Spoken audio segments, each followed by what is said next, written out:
Hello everyone, welcome to my channel Quantum Ideas. So this is a part 2 video for Desmos graphing calculator. I think you have already watched my part 1 video. So let's get started. So let's see number 1. The graph of x square plus x plus y square plus y equals to 199 by 2 in the xy plane is a circle. What is the length of the circle's radius? Okay, this is the equation of line. We have to find the length of the circle's radius. Okay, just step here and plug your equation of circle, that is x square plus x plus y square, sorry, plus x plus y square plus y is equals to 199 divided by 2. Okay, this is our circle, you can see. Let me close it. Okay, so we have to find what the radius. Okay, we have to find the length of the radius. So tap on the circle. You can see there are various points. So you can see one point here and another point here. These two are actually x-intercepts, and you can see another points here and here. These two are actually y-intercepts. We don't need those points. We need only two endpoints of the diameters. So aside these points, there is another point here. You can see here this one and this one. These are the endpoints of diameter. By using these 2 points, we can easily calculate the radius of the circle. To find the diameter, first of all, you can use this formula. Since it is on a y, you can see, you can use this one. Simply go here and use this formula. The diameter will be equals to absolute value of y2 minus y1. Simply you can use this one, right? Absolute value, sorry, this is absolute value. Okay, so this is equals to, what is your y2? You can take anyone, that is 9.5 minus what is your y1, that is minus 10.5. so this is basically 9.5 plus 10.5, that is 20, and this is the diameter. If you divide this by 2, you will get the radius as 10. So your radius is basically 10 unit. Okay, so that is your answer. Okay, so let's go to next number 2. Let me take this one. Okay. Which of the following equation represents a circle in the xy plane that intersects the y-axis at exactly 1 point? Okay, we have given few equations here, so we have to find which circle will intersect y-axis exactly at 1 point. So let's plug these equations. X minus 8 whole square plus y minus 8 whole square equals 16. Okay, you can see here a circle, and this circle is not intersecting y-axis at 1 point. So this is not our answer. So let's try number B. Just edit it, and instead of it, just press number 4, and you can see this circle is cutting x-axis at 1 point. So this is not touching the y-axis. So this is not our answer. A is wrong, B is wrong. Let's go to C. Here we have to put 4, and here we have to put 9. Now you can see here in the graph, the circle is touching the y-axis exactly at 1 point, that is 0,9. This means this is our circle. So C is your answer. Okay, just take it. Okay, so let's go to number 3. So we have given a function. What is the minimum value of the given function? Okay, simple. This one is, just plug the function. G of x is equals to x square plus 55, right? If you see the graph, okay, this is your graph, and what we have to find? We have to find the minimum value. So the minimum value of this quadratic or parabola occurs at its vertex, right? Just tap on the vertex, you will see the value of y, that is 55. That is the minimum value. So your B is your answer, that is 55. Okay, so let's move to next question, number 4. In the xy plane, the graph of the equation y equals minus x square plus 9x minus 100 intersects the line y equals to c at exactly 1 point. What is the value of c? So by observing this equation, what we can say, the coefficient of x square is negative. It means it is the parabola vertically downward, right? Opening vertically downward.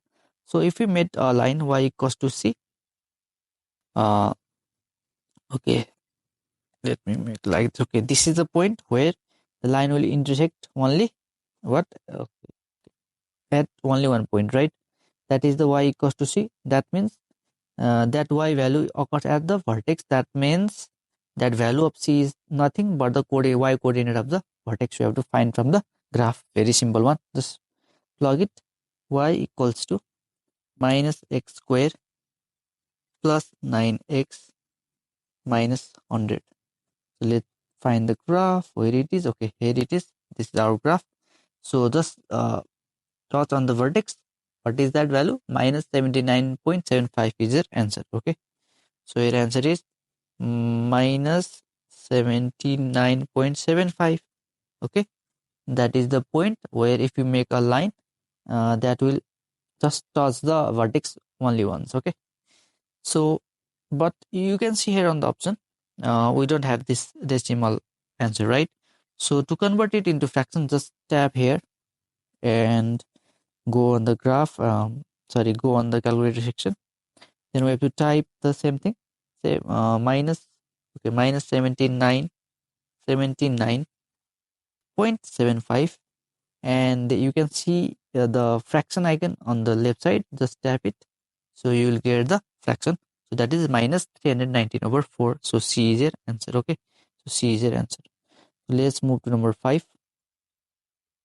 Okay, so f of x. Okay, f of x is this. The function gx equals fx plus 5. For what value of x does gx reach its minimum? Okay, so first of all, type the given function, that is f of x, as it is. F of x is equals to 4x square plus 64x plus 262. Okay, this is your f of x, where it is. Okay, here you can see this is your f of x. Okay, now we have to find gx. Okay, g of x is equals to f of x plus 5. Okay, so this blue is a gx. So for what value of x does gx reach its minimum?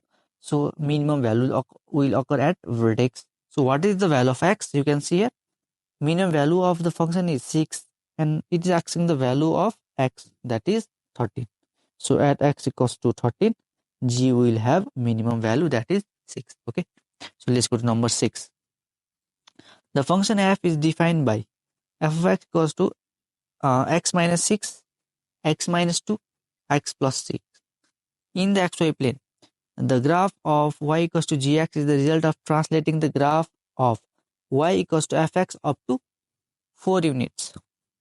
What is the value of g0? Okay, first of all, I think here is some bug in this software. You can see it is not showing the parabola properly. Okay, so in that case, if you are using a mobile phone or iPhones or iPad, you have to restart the app. Okay, but now I cannot do that. Okay, it will just crash my setup, so I will be just doing as it is. Okay, so let me close it. You can see the most clear image. Okay, much good parabola, but now there is some problems. Let me close it. Okay, let's go to this number 6. So let's plug f of x first, equals to x minus 6, x minus 2, x plus 6. Okay, this is our f of x. In x plane, the graph of y equals to gx is the result of translating the graph of y up 4 unit. That means gx is obtained by translating f of x. Okay, that is f of x by 4 unit, that is plus 4. No problem. Okay, this is our new function. Okay, you can see here the graph also. Okay, it's a little bit complicated, I think. Okay, no problem. Okay, since the software has crashed, it's quite buggy. Okay, you can still find the value. So to find the value of z naught here, z naught, just type g0. Simplify, type z of 0. So the value is 76 simply. So g of 0 equals to 76 is your answer. Okay, so let's move to number 7. Okay, how many distinct real solutions does the equation have? So we have given a parabolic equation or quadratic equation. We have to find how many real solution does it have. Okay, to check that, tap here and type the equation, then type equals to 0. Okay, type y equals this. Okay, y equals 5x square plus 10x plus 16. Okay, it's parabola, you can see here, I guess. Okay, here is the parabola. Okay, so since this is a parabola and you can see here x-axis is below and the parabola is not touching the x-axis, it means it has no real solution. Okay, if the parabola was like this, this is x-axis, say if you cut at 2 points, these are the two real solution, but you can say parabola is above the x-axis, so there is no real solution. So that means no real solution, that is zero solution. Okay, it will only have imaginary solution, and imaginary solution is not taken as a solution in the SAT. You have to understand that. So there is zero solution. So let's go to number 8. Find the mean, median, and standard deviation of the table below. Okay, to find the mean, median, just tap here, and on the right bottom you can see the function button, press it and scroll down, you can see the statistics, then press mean. Now input your data. This method is a little bit time consuming. I think the better method is just take the data, add them and divide them by the number of data. You will get the mean easily, but for the sake of tutorial I'm making this video. Okay, just type 500 comma 500, just type all your data, 500 comma 550 comma 550 comma 550, 1 2 3, there are 4, right?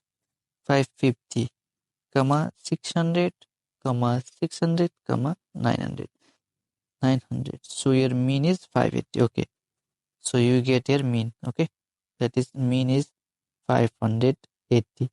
Now we have to find the median. To find the median, just tap on the equals to 580. Okay, you can see there, just tap it and then go to, you will be taken to the mean. Just tap there and give backspace and type median. Okay, you will get the median also. So median is basically 550, no problem. And to find the standard deviation, you can again press backspace, delete those, and type STDEV. Okay, you will get standard deviation also, that is 118.32. So this was for today, guys. So thank you for watching. If you really love like my video, please share and subscribe also. So until next video, see you, bye bye, all the best.